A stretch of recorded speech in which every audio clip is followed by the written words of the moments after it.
morning, everyone. How is everyone doing? We got ourselves Puerto 77, the founder of 60 years old and no games podcast. So what are you damage controlling now? Because people don't want the PS5 Pro? Why would anybody want that console? You people make me laugh. No, legit PlayStation fans, and I'm gonna tell you why. I understand many of you are not happy about the creation of PlayStation 5 Pro. It's not the fact that we're not happy with the PS5 Pro. We're not happy with the lackluster library of these so-called quote-unquote exclusive games for our PS5 platforms. We're not even happy with the base model, but yet you is telling everybody and their mama that they should upgrade to the Pro. Even though all we're gonna do is play the same PS4 games that we're playing now. Right? But you're letting your emotion,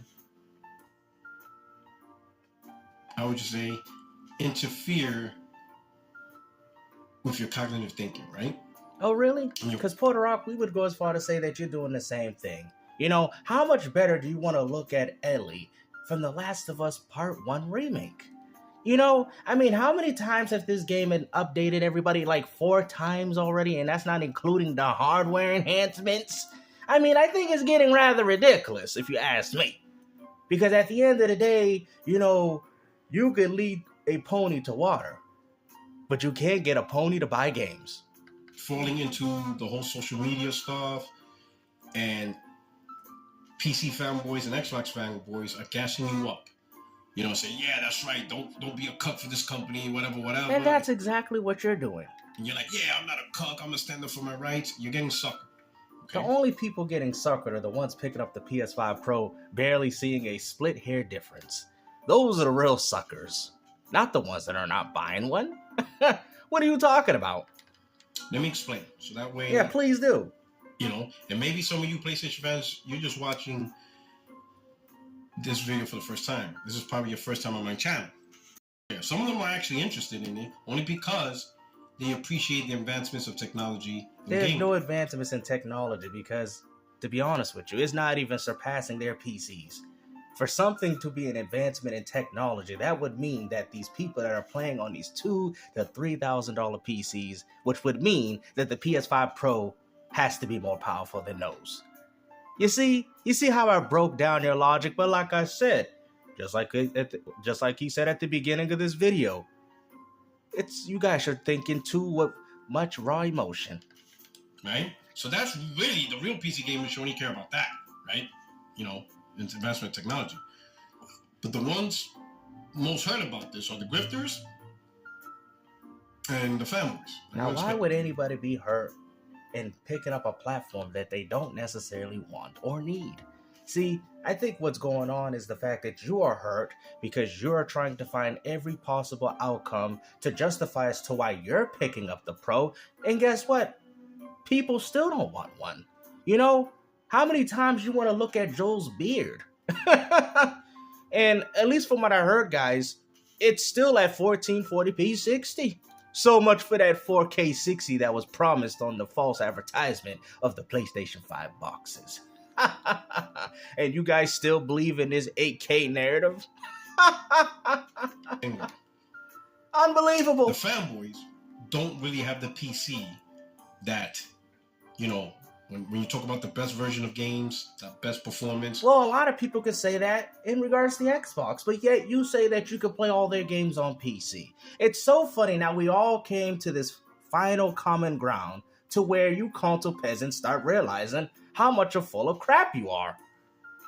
Oh yeah, I don't need an Xbox, but yet you need a $2,000 PC to play our games, but you don't need a $2,000 PC to play Xbox games.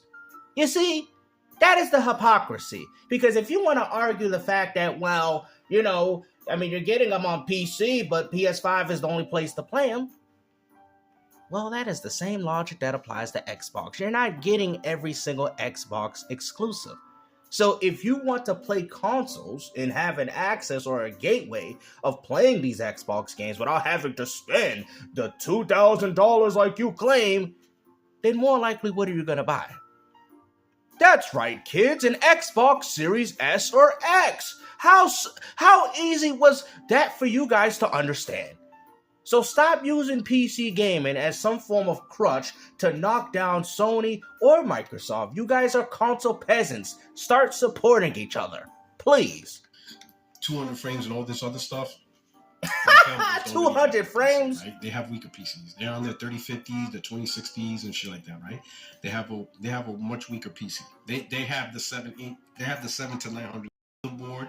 They know that synergizes with everything, the right memory, the right drive, all that stuff. You don't even know what you're talking about, bro. And the funny thing is, you got PlayStation ponies in his comment section saying, yeah, you tell these guys, man, all supportive of this man's decisions. If only you guys banded together to go out there and pick up Until Dawn Remake and Concord. Maybe those games wouldn't have flopped. Maybe Square would still be making games for your beloved platform if you just supported Rebirth. But it's coming to PC and Xbox.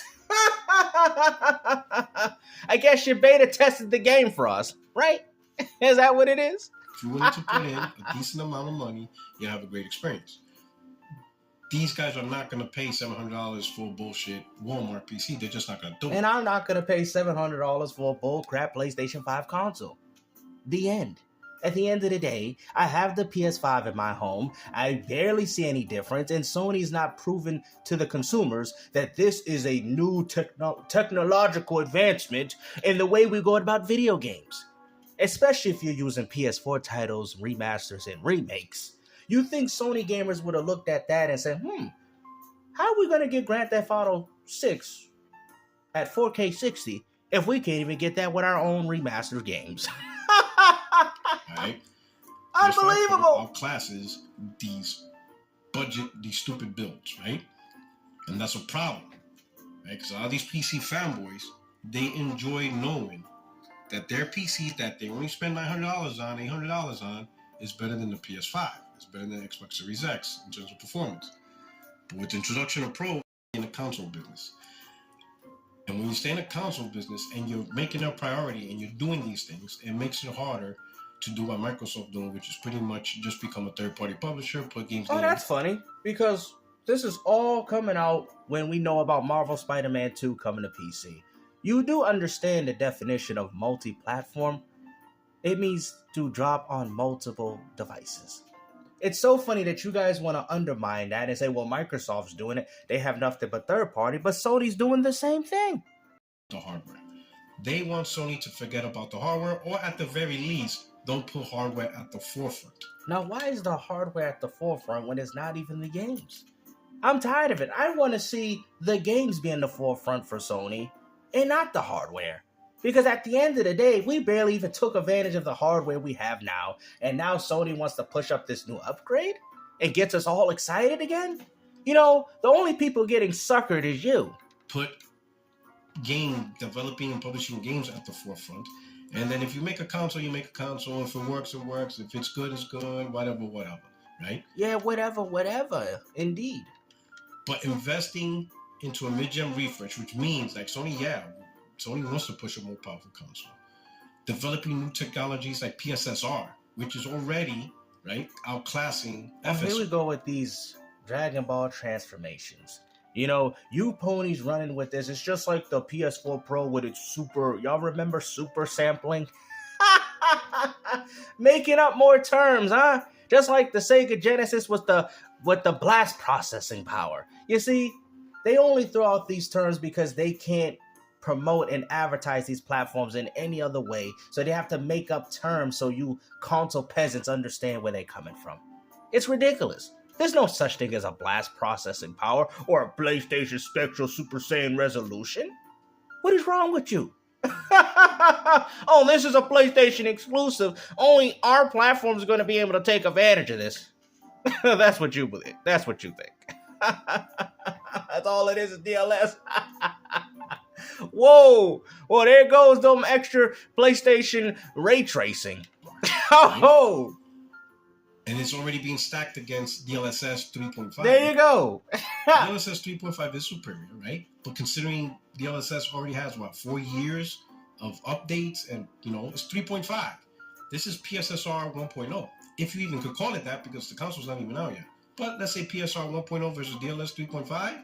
Hell, FSR 3.1 actually is DLSS 3.7 because that's what Digital Foundry used to compare it to the PSSR.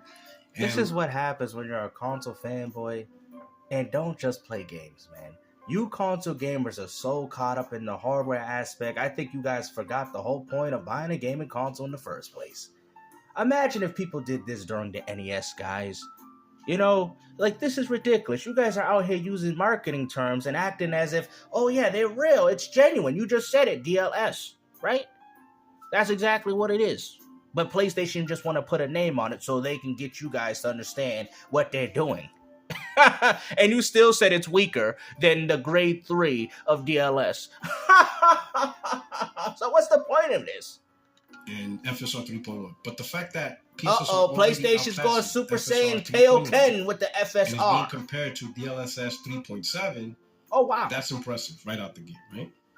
And that's great investment in new technology, and it spells great for the future of next console generation, right? This man don't even know what he's talking about, bro. His eyes ain't even on the camera. They looking, what are you, reading something off a script?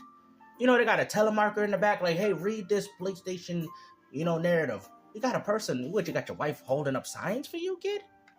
But you got PC gamers, they're predicting that the next PlayStation is going to be the last PlayStation console, right? No, I wouldn't say that.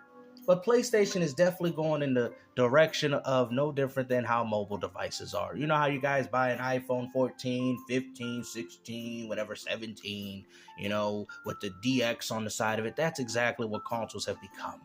You guys are going to buy nothing but upgrades, and we're not going to see big graphical performance leaps in gaming that we've once seen before. Those days is over. The days of the PS3 and the 360 have finally come to an end, guys. That's what they really want, right? They want consoles to go away because it benefits them, right? Because the games got to be made somewhere. Actually, that's not necessarily true. Consoles actually help benefit the whole overall gaming community. Same thing with PC.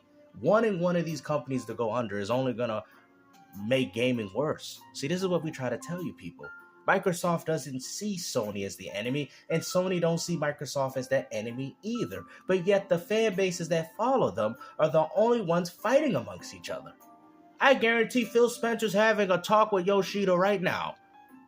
But yet, for some reason, you people think it's all this, they're fighting for that top dollar. No, there's no reason for them to do that anymore. Because people chose the platforms they enjoyed, and they're going to stay within that ecosystem no matter what.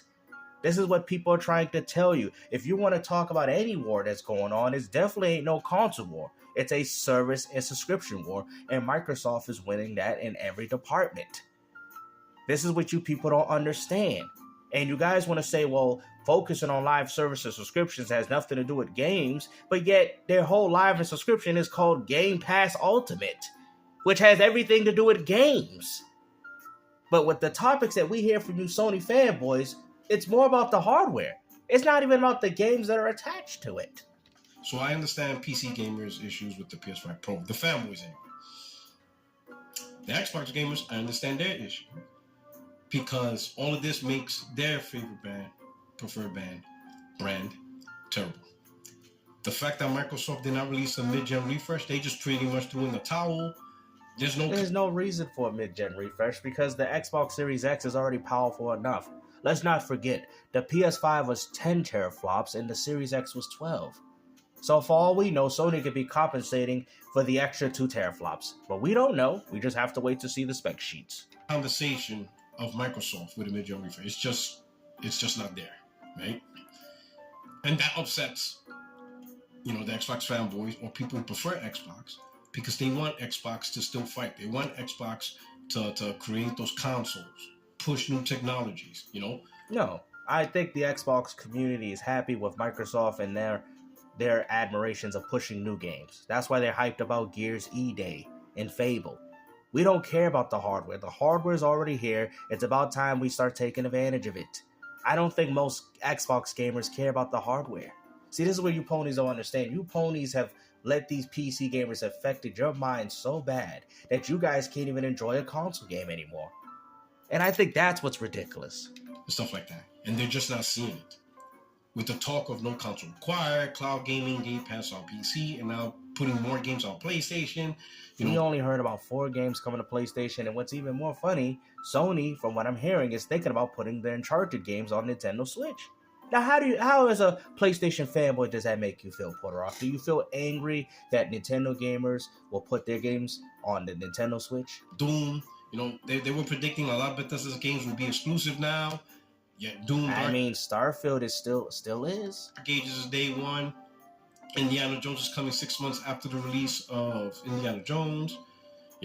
And how is this a knock towards Microsoft? Because if Microsoft didn't own Bethesda or Activision, y'all would have still got these games anyway. But the fact that Microsoft can benefit their audience while also making money off you ponies on the other hand by giving their community the best experiences for these third-party games, while you people have to go out there and pay $70 full price for these games, goes to show you that the PlayStation subscription service is garbage. People projecting Starfield will be a 2025 release and stuff. There's just a whole lot of unknowns. Now talks of Halo, because now it's UE5. There's no reason not to put on PS5. It's just a lot of unknowns. Now the question is, why do you PS5 gamers care so much about Xbox games? I thought Xbox had no games. See, this is what I don't understand about you people. You claim that the Xbox is a bad platform, but every single one of your demands is demanding their games on your PS5 Pro. Like, explain to me how that makes any sense. But that also shows you that the games that Sony's providing you, you're not happy with. So no new fresh console, none of this stuff. But they have fresh new games, and that's what's important, everybody. And now Sony releases a mid-gen refresh. With no games. And they invest in new technology not before seen on console. With no games. With no games. They're just in it. So they're just hating on the console in general, only because they wish they had it. They're hating. Oh, they hate us because they ain't us. Oh, really? We're going to use that logic there, bro. Seriously? You're acting as if people are gatekeep from this experience. You're not getting nothing that beneficial for you guys to want to think that the PS5 Pro is all big, bad, and mighty, because it's not. And wait till when that console comes out, because I'm telling you guys, you're going to be severely humbled. On something they can't get, right? Oh, it's because we can't afford it, guys. Even though I got 2 PS5s. Oh, we can't afford it, everybody. That's what it is. But y'all didn't say that with the One X. Y'all still bashed it. And you said it was because it had no games. What they hope for right now is this whole Xbox 2026, which they are coming up with. And we don't even know what that looks like. Is it real? We don't know. But that's the best they got, 2026. And we don't even know what that's about, right? So I understand why Xbox gamers are not happy with the Pro. Because it represents something they want. They don't represent anything. What are you talking about? I'm having a hard time. What do you mean representing? I mean, we just game on consoles. There's no such thing as a represent. What do you? Oh, because they don't have a. That's like saying, well, I mean, to be honest with you, I feel like the Nintendo needs an upgrade before out of everybody, but yet they don't care enough to do that. So is that Nintendo not representing their community because they would rather keep milking these old, outdated games on the Nintendo Switch instead of coming out with the platform people want? That makes no sense. They're not representing. Microsoft released a mid-gen refresh for $900. People will bash it, people will talk shit, but the Xbox gamers will be happy because at the very least they tried. At least they're doing something. This is better than nothing, which is what they have. Well, and that's exactly what you have. Nothing. Because you ain't going to be able to play any games on it, and it's going to be the same games you've already played. So I can understand those two. What I don't understand is the PlayStation gamers. And believe me, I see some of your concerns, and it just doesn't make sense. Let me address some of the PlayStation concerns. The first concern that I think is the most common is being afraid that this price point will lead to the PlayStation 6 being a higher price point. Like, this sets the tone. Meaning, if PS5 Pro is successful... Well, that's exactly what it is. And to be honest with you, from what I'm hearing, the PS6 will be $1,000. They're trying to... You have to understand, when companies do these things, they're testing the waters. They're trying to see if you people would be more willing to spend $700, especially for something that ain't even a real legitimate upgrade. And if you do go out and buy this Pro, you are signaling to Sony that we will pay $1,000 for their next gaming console. And so people do have every right to be concerned about that. People are buying it at $700. Then Sony could be like, you know what? We can sell the PlayStation 6 at $800. You know, this sets how would you say? What was the term they used for? It is where transactions happen, and Sony reaps the benefits of every single transaction that happens on the console. For example, if you buy Hogwarts Legacy on Steam, Sony gets nothing out of that. Valve gets 30%. In order for Sony to get 30% off of Hogwarts Legacy, it has to be bought on the PlayStation console. But in order now we finally got into an agreement with something. So when you support Game Pass Ultimate, where does that money, guys, go? Where does it go, guys? Straight to Microsoft. No Nintendo, no Valve, no Steam, no nobody. It goes straight to Microsoft's pockets. Now you're understanding. Now we finally came to the argument of now we're starting to see that this is why live services subscription is important. And this is why Sony tried to push PlayStation accounts on Steam with Helldivers 2 and some of the exclusives that they're putting on PC because they want to pocket the money. It's so funny that you guys want to undermine the power of live services subscriptions, even though you people already know it. For it to be bought on the PlayStation console, guess what the household has to do? They have to buy a PlayStation. Once you buy a PlayStation, every game bought on the PlayStation, which is an ecosystem party, right? Or first party, whatever, Sony makes a cut. That means that console is a storefront. No different than Steam. It's a storefront. And that's where gaming, you know, it's so funny. So it's like, you're not that delusional. I just think the problem is you're so emotional into this console war that you clearly can make sense when you want to. It's just the problem is you don't want to see gaming going that way. But it is true, guys. Things are becoming a storefront. I've said on several occasions that your gaming consoles will be nothing but an application that you'll be able to click on and play games through your phone. Microsoft is already in preparation of this, guys. What do you people don't understand? And Sony's going to follow suit. Right? Now, that business strategy only works. It's only profitable. It's only good when you have a lot of consoles. You have to keep selling console after console. That's not necessarily true. How about putting games on multiple platforms? Why would you need to sell a console when you can essentially take advantage of the market that's already there? You know what, man? You know, Puerto Rock, man. You know, it's so funny how you go from being smart to now you're sounding dumb. You know, selling more PlayStation 5 consoles is not going to help benefit Sony. Pushing their games on other platforms will, like what they're doing with Marvel Spider-Man 2 on PC. If Sony decides to put more games on the Nintendo Switch, that will inherently help Sony get more money. Because now you're broadening the horizons, not Lego Horizons, but you're broadening the horizons for everybody else to play your game. And that's what Microsoft is doing. They're essentially turning their ecosystem into a storefront, no different than Valve with Steam. And what's even more funny, Sony, you're putting all your games on Steam, and from the talks, we're hearing that Microsoft's going to buy Steam. Do you understand that, Sony, you just put yourself in a trap that you probably more likely won't even get out? And you do know Gabe has a very good relationship with Microsoft. Sony, you made the ultimate mistake by putting your games on PC as well as Steam. You should have been like Microsoft and was distributing these games yourself through your own PlayStation service, which they tried to do with the PS3, with the Linux and all that. It just didn't work. But look, Sony, you just put yourself in a trap.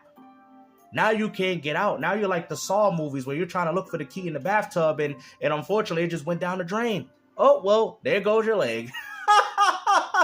You're going to have to do it, Jimmy. You could build that nice big marketplace, 30 million, 40 million, 50 million, 60 million, 70 million. The millions and millions of consoles that are in the homes, that generates a huge market, right? Yeah, and also appealing to Amazon Fire Sticks, PlayStation owners, Nintendo Switch owners, PC, and a huge audience of gamers alike that play games on even mobile devices is the reason why Microsoft is single-handedly destroying Sony. This is why they have more money than you. This is why they're worth more than Sony. You guys say that Sony's doing better than Xbox. Then why is Sony, if Sony's so much better than Xbox, then why aren't they making as much money as them?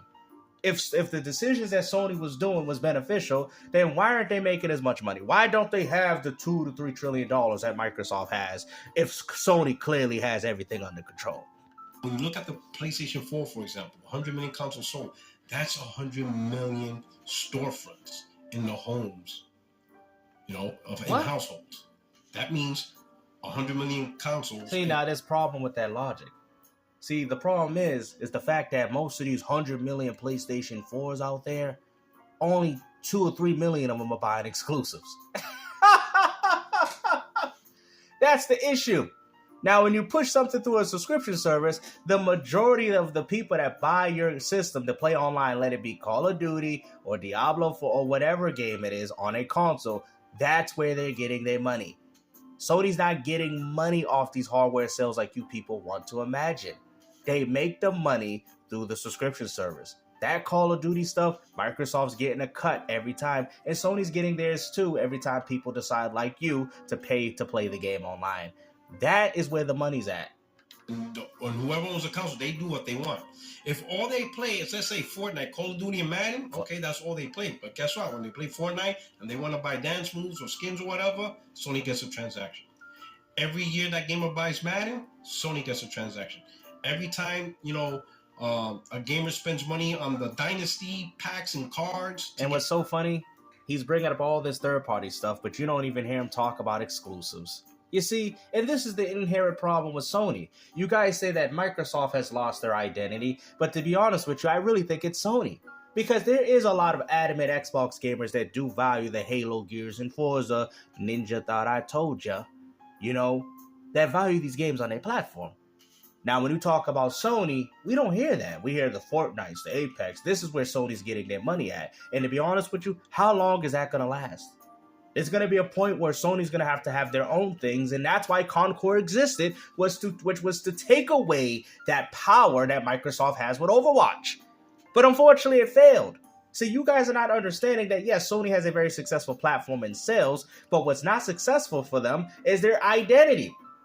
They don't make money off their games. They don't have a game where people subscribe to play concurrently. They tried it with Foam Stars. Helldivers 2 was another example of them trying to expand on that. But you people don't understand. Sony wants that identity, and they don't have it. They don't. Get players to form football teams, Sony gets a cut. Every time a gamer buys Call of Duty... So you just admitted that the PlayStation 5 ain't nothing but a third-party box. And spends money on the map packs, the DLC, the seasons, Sony gets a cut, right? Sony doesn't see any of that if those games are played on PC, right? On PC, you want to play Fortnite, you go... And we know that. ...to you for 400. See, right? But what you don't understand, and this is also explains as to why PlayStation 5 has a lack of games. Sony is just stalling the inevitable, guys. They know it's over for them. Once the third-party... GTA 6 will single-handedly save that platform. If it wasn't for paid online multiplayer, Sony would be in the gutter right now. All thanks to Microsoft pushing these narratives during the 360, the same things that you guys hated, but then all of a sudden was on board when Sony did the same thing. Because Sony only did it because they lost a lot of money with the PS3. And as you can see, because they copied Microsoft with the $60 a year, look what happened with Sony. Ding, ding, ding, ding, ding. They became successful because of it. All because they copied the competition. Because that's what Microsoft did with the 360. Charge people for online, which a lot of PC gamers thought was ridiculous. And yet you Sony gamers ate it up. But the one thing is, though, people do like Xbox for their games. People like Nintendo for their Nintendo-owned games. Sony gamers don't like PlayStation for their very own titles. And this is a very concerning problem with Sony. This is a problem that Sony is trying to rectify, but they're having a very hard time doing so. Because this is not going to last for the future for them. Losing money with each console sold. Whether it's a $50 difference, $100 difference, whatever the difference is, every time somebody buys that console, it's actually bought cheaper than what it costs to make. Right? That's how Sony is able to push powerful technology and yet still get into the hands of the mass market. Okay? So you just said that Sony's losing money on every console that they make, but yet they're making money? You know what? Should we rewind that? Hold on, let's rewind that. Bought cheaper than what it costs to make, right? That's how Sony is able to push powerful technology and yet still get into the hands of the mass market. Okay, this is quite different than the Pro. The Pro is not a mass market device. The Pro is not the device to build this huge market. The base console is. So, in the case of, we'll use the PS5 Pro, the PS5 is the console to build the base. The PS5 Pro is not. And because it's not the console to build the base, they're going to sell it for profit. Now, the profit margin isn't big. It's not. They're not. See, this is what we try to explain to you. So the money is not involved in consoles. GameStop with another W. Didn't I tell you guys that these companies don't make a lot of money off selling consoles? See, let me go through a whole history lesson with you guys. Back then, they used to sell the consoles at a loss and make the money back with the games. That's how they used to do it, right? Now we've got to a point with how long these consoles have been out. Now we got live service and subscriptions. That's where the money's coming in. So for everybody that goes pick up an Xbox, Microsoft expects you to either get a Game Pass Ultimate or some form of a membership fee. Sony does do the same thing. And that's why third party has been very predominant for these companies. That's why they rely very heavily on them. And that's why Microsoft acquired Bethesda and Activision. Because these are the type of games that people are going to be playing for over 10, 15, 20, 30 years. Sony don't have that power. Even Nintendo has showed us that, hey, we could do it on our own with our own Smash Bros. Even though we have a lack of third party, people buy our Switch because they like our games and they like our membership, even if the competition is better. You see, Xbox has that appeal too. Sony don't have that appeal. Sony's appeal is, oh, I pick up a PS5 to play Fortnite with my buddies. Yeah, Sony's getting that cut, like you said, but they're not getting that huge profit margin if you just went out there and bought Until Dawn Remake in the 30 millions, or if you went out there and bought Concord in the millions. But instead, you are playing Xbox games, a third party, which is only helping your competitor. You see, you people don't even realize you're getting Trojan horsed by Microsoft, and they're gonna sit there and take everything from you. I told you, it's a parasite. All Microsoft is doing is putting a parasite in your platform, and they're gonna take away all those games, have all your games flop and fail, to where Sony's like, why do we keep making consoles if people are not buying our games? Now, it will last as long as GTA 6 exists. You know, Sony's like, oh my God, thank you for this game, because people are going to pay it. People are already involved in the ecosystem. But once all these things wear down, what is Sony going to do now? And this is where Microsoft's going to get you. They're going to get you probably about 5-10 years. I can see Microsoft fully taking over, but definitely by that 10-year margin. Definitely, for sure. Once GTA 6 is out and it gets played out and people are playing it and it's been out in the market for years, that's when Sony's in trouble. Can guarantee it. They're going to make $100, $150, $200 off of every single PS5 Pro. They're just not. Be lucky Sony makes $50 off the Pro. You see? So we already know that the consoles are not where the money's at. It's the selling the software and pushing live service and subscriptions. Be lucky. But they are making something off it. They're not going to get into a revenue loss, right? They're making something. Maybe $25, whatever. Just a little bit, right? But the reason why it's a slim margin is because they want to put most of the money into the hardware and get it to you, and they'll shimmy a little bit on top to make a little bit of profit, right? But only because they don't want the PS5 Pro to cut into the profits of another sector. That's what they do when they launch new consoles. So in the case of the PlayStation 6, they're going to sell the PlayStation 6 at a loss for about a year or a year and a half, right? And the difference of the loss per console is going to be made up. And how do you think it's going to be made up? I want to hear your explanation. With the sales of subscriptions. Y'all like Gamester, you're just too good. You're just too good. It's so funny how you can sit there and say something before the content creator says it. You know why? Because I know about gaming. And I know where the money is at. And I know how the business aspects of gaming works. But go ahead. Buying games. Who said that? Gamester with another W. All the W's are falling on my head, guys. Oh my God, it's raining W's. Whoa, this is crazy. Buying controllers. All these things are going to supplement and cover down on the loss each console You know what, guys? I mean, I think at the end of the day, this video's over, man. Hopefully, you guys enjoyed. And like I said, man, Gamester with another W.